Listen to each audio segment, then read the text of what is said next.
Vadå, den som dricker för? Den som dricker Men vänta. Åh fan, det här kommer bli helvete. Jag har tagit lite curry nu så jag får... Jag är omöjlig! Sverige är först. Jävla norsk jävel, dra åt helvete! Fan! Meatloaf! Meatloaf! Meatloaf! Meatloaf! Meatloaf! 3, 2, 1, hockey!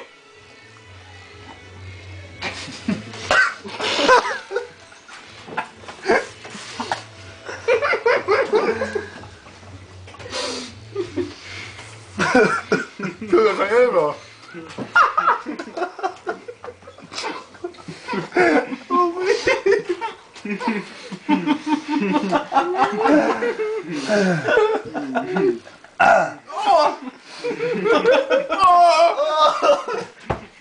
Gör det ont?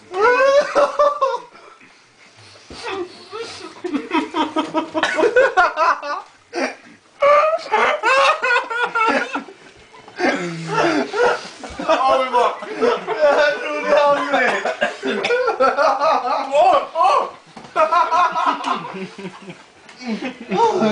Jag trodde aldrig.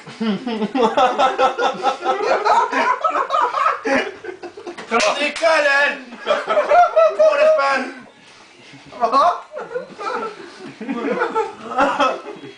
Det var äckligt att med. Det här var det värsta jag var med om.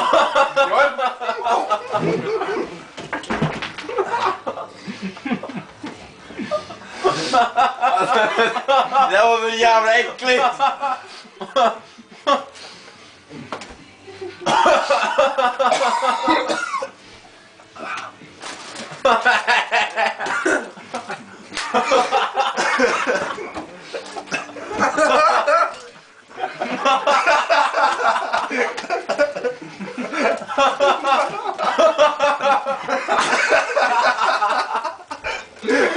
Och där kom det!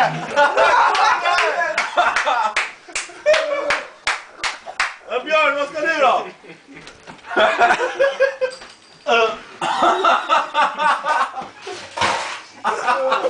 Vilken jävla spya!